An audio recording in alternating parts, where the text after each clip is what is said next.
Showtime. Welcome to the show. I'm Brent Holland, and welcome one and all. Get the coffee going, get the tea going, get a beverage of choice going. I've been drinking coffee all night. Oh, it disappeared. There we go. I love this green screen thing, right?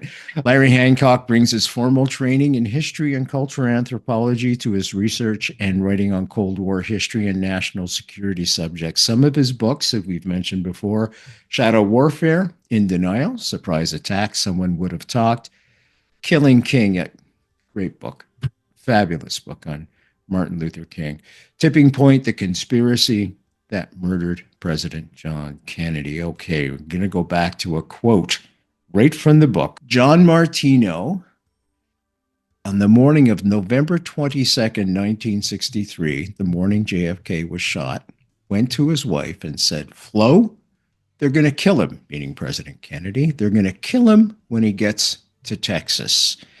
Now, can you explain, Larry, for us who John Martino was and his role with anti-Castro Cubans? John Martino was another unique character. John was essentially a sports gambling guy, but not a gambler per se. He was an electronics specialist. He was able to do electronics work. That may have involved just rigging games. He did a lot of work in casinos. He worked in Cuba in casinos. And he did sports wires, and sports wires are the sort of thing that you set up to run between various locations to give you the horse racing bets. And the whole point of all these things is to tip the odds in favor of the house. Okay, so John is, he's a professional on that side. He's not a gangster, but he is in that community. And he had been working in Cuba at the time, for the Batista era with some of these casino owners, and he had known a lot of the people in that era, had come out of Cuba, but he continued to have access in Cuba and actually set up a small electronics firm in Cuba, and actually was doing more than just electronics. One of the things that he was doing was helping people get out of Cuba. Okay. Boat, plane, and charging for that. I mean, there Mm-hmm. was no, I've talked to his son at length. There was no bones about that. He felt that they were doing these people a favor, and it was high risk for him, and it was. And he got arrested and spent years in a Cuban prison. Oh, man. Okay, that part I didn't know. And actually, when he got arrested, I talked with his son extensively over the years. His son was there. He had taken his son in as sort of a cover, as it were, and his son was not imprisoned, but held in the jail for several days, weeks, and they let him go while John stayed in prison. But so John had come out of Cuba in the winter of 62, 63. At the same time, a lot of the Bay of Pigs prisoners were released. Mm-hmm. As the same time, some CIA agents were released unknowingly by the Cubans. They had not realized who they were. But he had come out, and during 1963 had become a very well-spoken, lots of radio shows, lots of interviews, anti-Castro.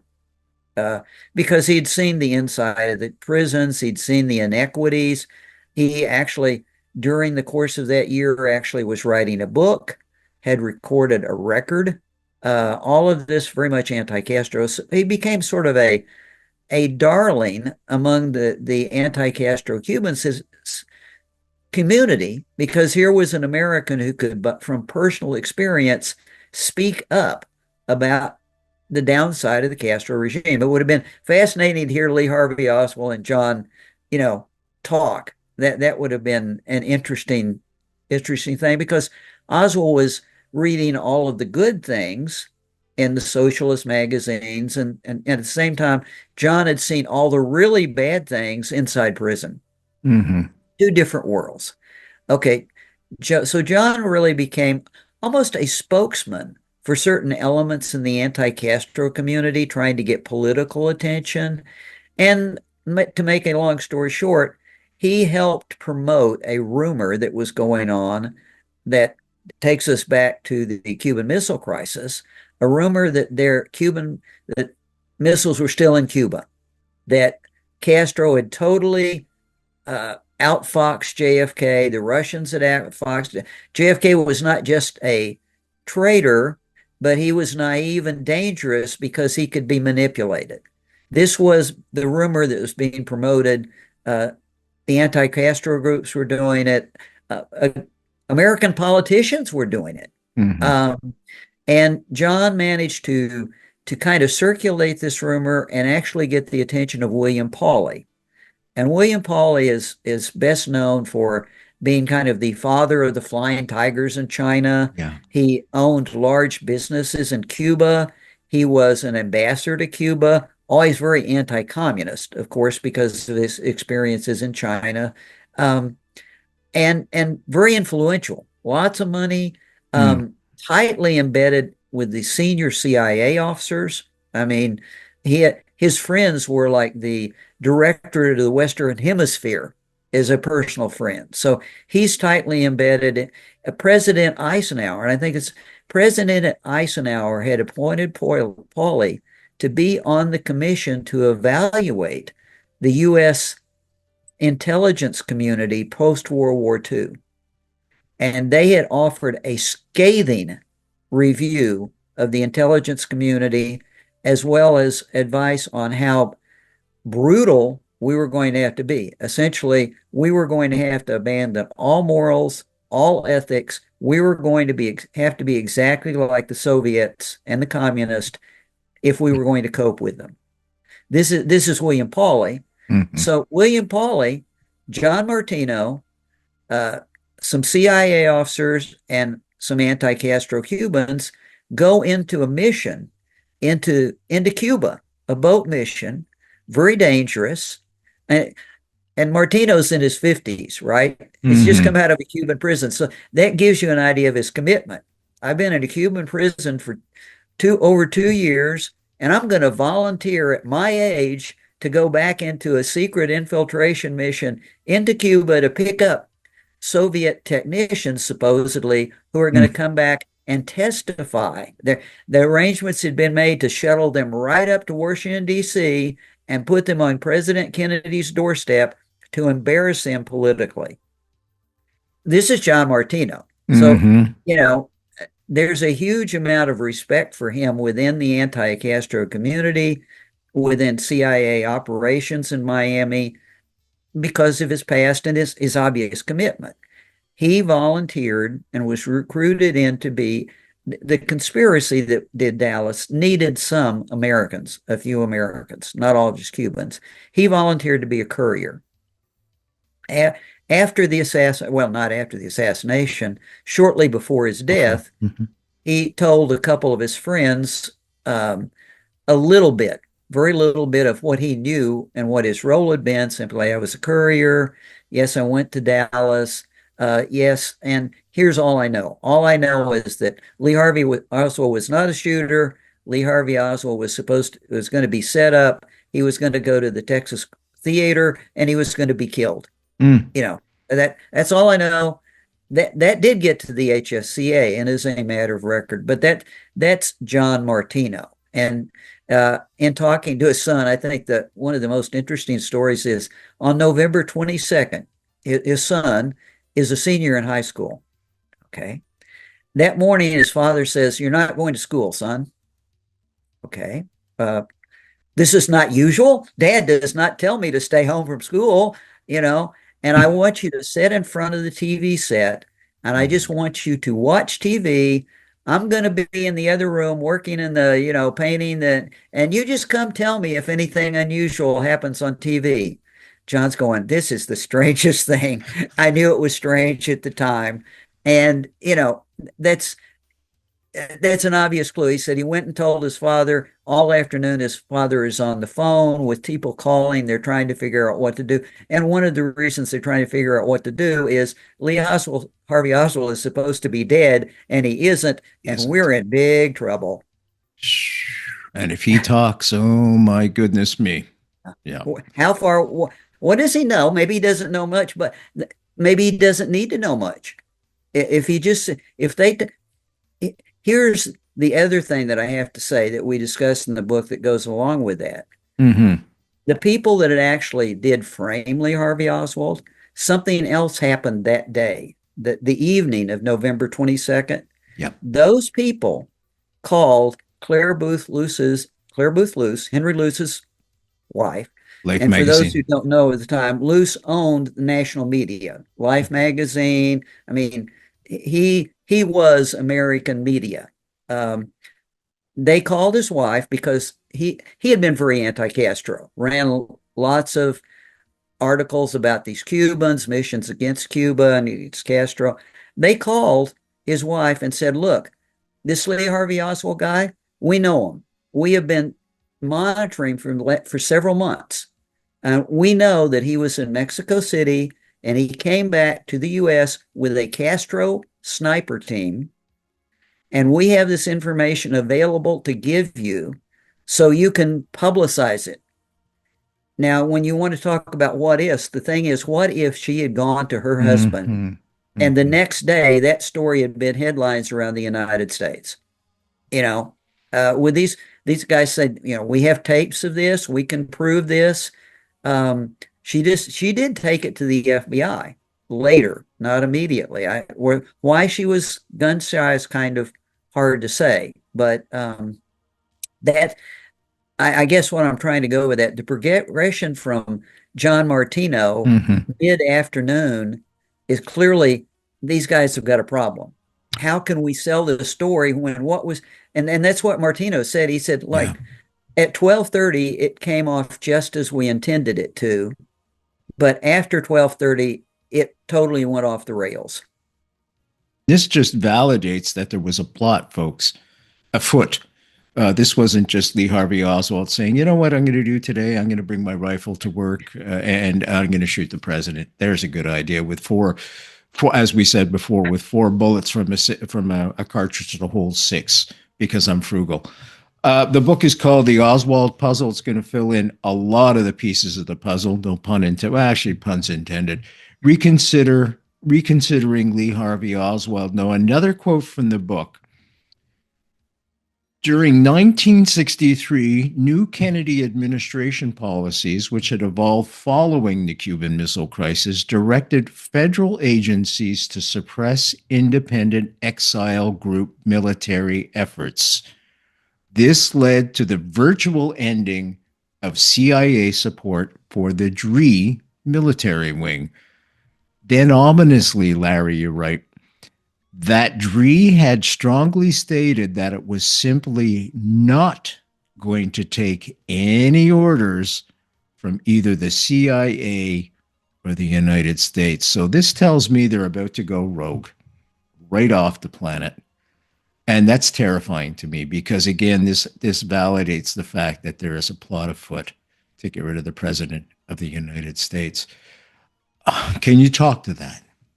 Yeah, they were, and I guess it's hard to put ourselves in their shoes, but they considered themselves as Cuban patriots, and they considered John Kennedy to be a traitor. A In traitor.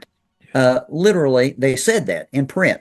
I mean, and the FBI knew it. The FBI was aware. Actually, when President Kennedy went to Miami Mm-hmm. in October of That's right. 1963, the FBI advised Secret Service. The Secret Service was aware that there were serious dangers to Kennedy in Florida.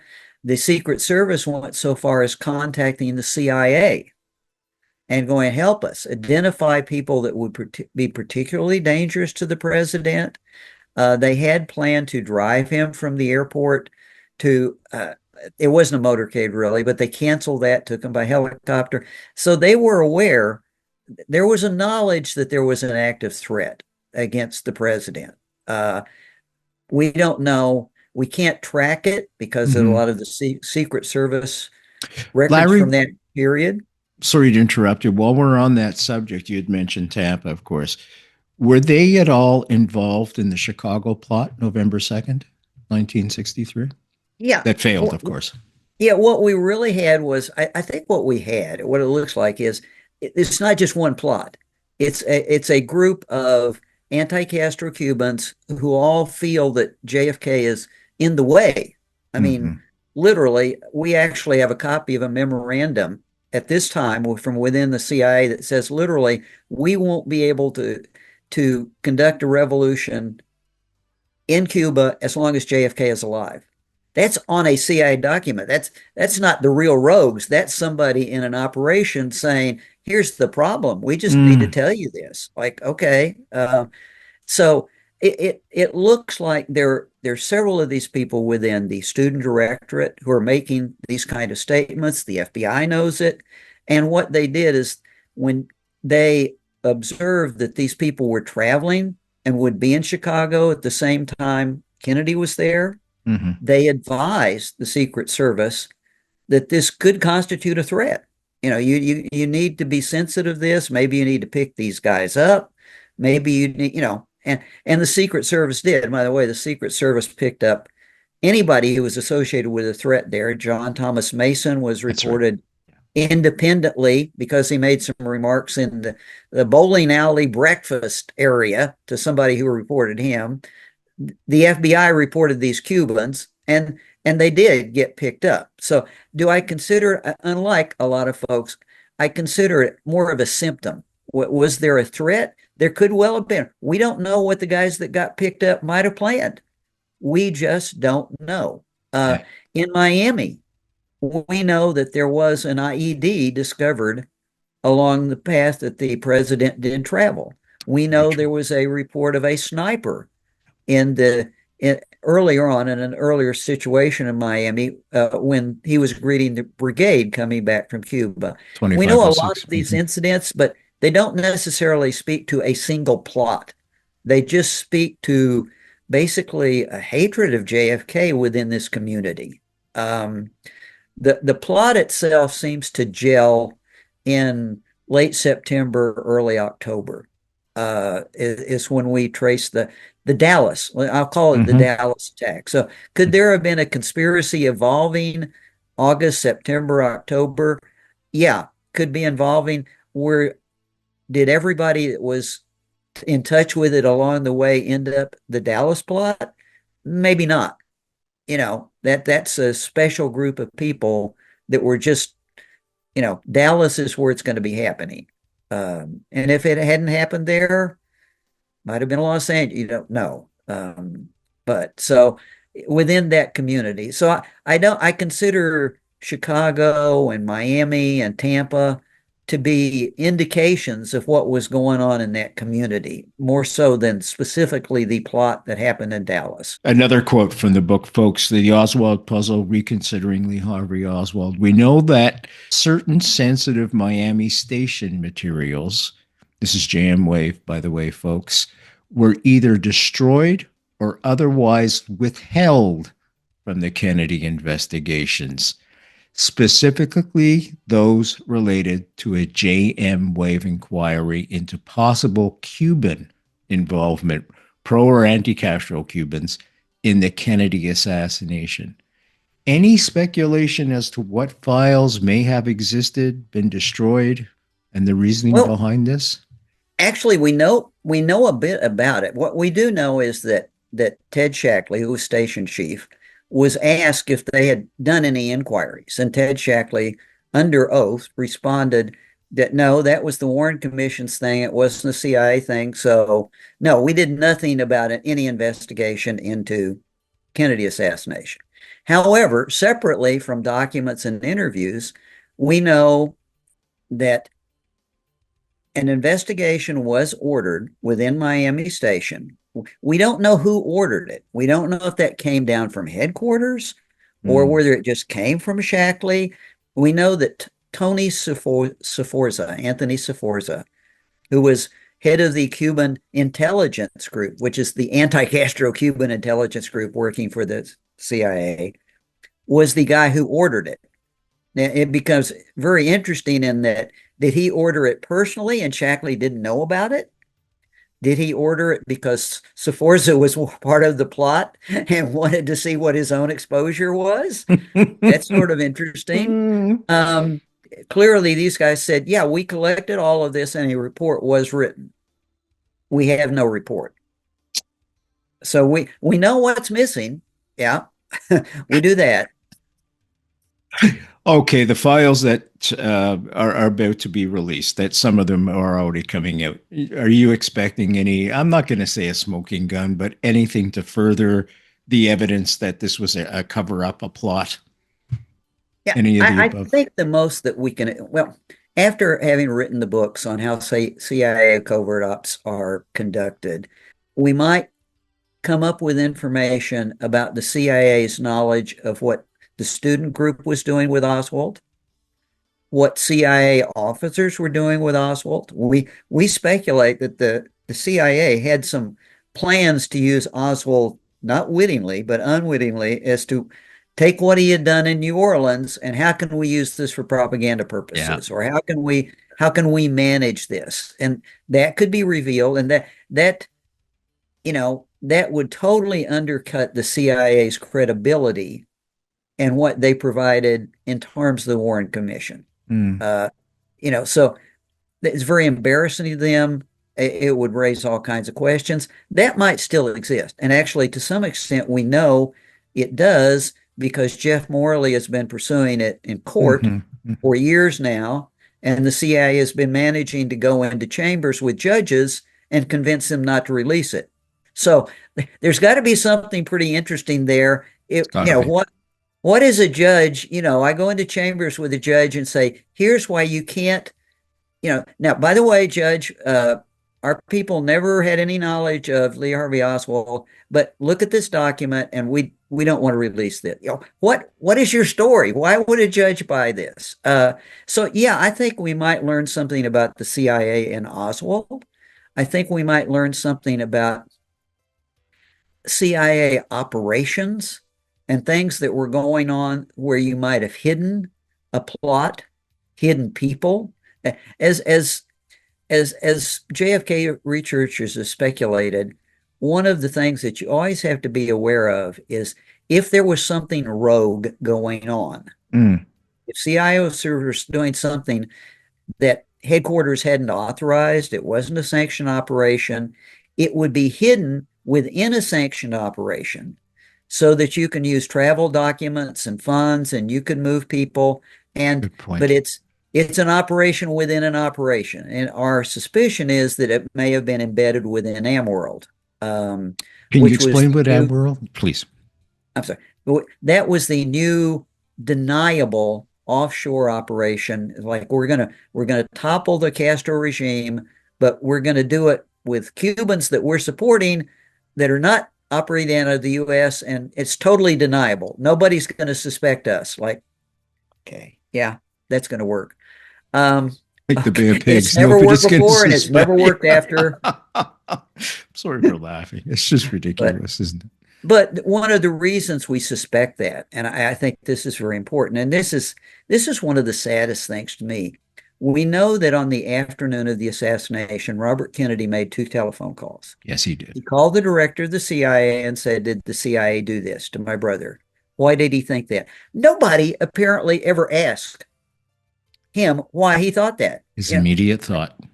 What made you think that, Bobby? Yep. And the second is was trying to call one of his good friends within this operation that I was talking about, Yeah. within the anti-Castro community, and he said, "Your people did this." Nobody ever asked him, "Why do you think that?" And who are those people? Actually, the interesting thing is they were in Washington, D.C. that week having meetings with Bobby Yes. about Yes. this new project, Yeah. which is, again, quite interesting. Your question about what we're really interested in, this is not going to happen with the document releases. Mm. We know that William Manchester wrote a book right after about the Kennedys after the assassination. He interviewed Jackie, interviewed Mhm. Bobby, interviewed a lot of these people, and and it was supported by the Kennedys and by Jackie Kennedy. And all of the interviews that he did are withheld by the Kennedy family legally. Uh, what That is I didn't striking know. about that? What is striking about that is we know that the Kennedy family sent friends, contacts of theirs inside Russia and told the Russians, Yes. we don't blame you guys. We don't suspect you guys. It was a domestic conspiracy. The real question is that why did they say something to Manchester in the heat of the moment, in the months after that, that they then decided, I've got to lock this down for 75 years, you know, but where that's not a JFK document. It's like a lot of other things, it is withheld by the family. Could you get that released if the president specifically said, I'm designating that, and he's probably going to have to go to court again anyway. But there are I, things I that would help tell the full story that aren't even JFK documents.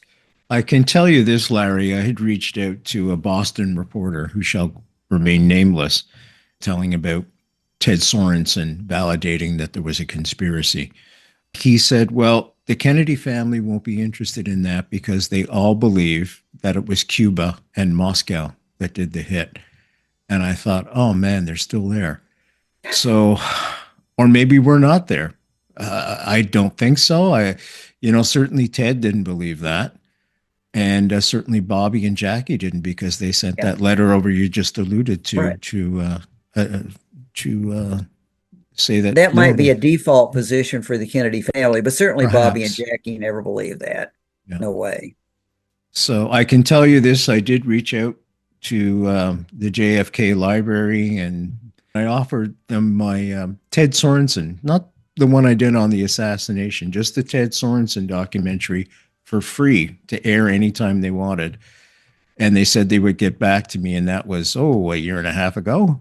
Obviously, there are people that don't want any information about the because in that documentary, it closes with him validating the fact there was a conspiracy, and obviously that's ground you don't want to walk upon with the JFK library. They want to stick to the straight and narrow. I even sent them a beautiful video of Abraham Bolden, the first African American Secret Service agent handpicked by JFK. Never heard back. No, they're So, it's they have a they have an image that they want to protect. Actually, it's kind of strange. The Johnson Library is less protective than the Kennedy Library, isn't which, that odd? considering all of Johnson's picadillos and all of, it's kind of like, wow, that's saying something that the Kennedy people would be more protected than the Johnson people. The Johnson Library even acknowledged in writing that Johnson erased some tapes. We're probably not going to get that from anyway. But in any event, that goes back to your question. We kind of have an idea of places that we would look to get elements of the story. Of Mm-hmm. course, since there was, other than that, whatever was done at JM Wave by Sforza's people, there was no CIA investigation of the assassination per se. So there's not a report to find. You know, it's not like the government actually, I know people believe this, Mm-hmm. but when we look and see how much work and effort from Johnson down went into avoiding an investigation, including the calls from the president of the night of the assassination to Dallas and to Texas, to the AG and everybody saying, you will not file charges of conspiracy. I don't care. Uh, and so Dallas tore up their charges of conspiracy. You know, considering all the work that went into that, it's not like, yeah, they actually did an investigation and hid it from us. No, what they hid from us was the fact that they ensured there would be no investigation. Listen, Larry, I want to thank you so much for being here for 3 shows. Holy moly, guacamole. You're a true friend and a patriot, without question. The Oswald puzzle, folks, reconsidering Lee Harvey Oswald.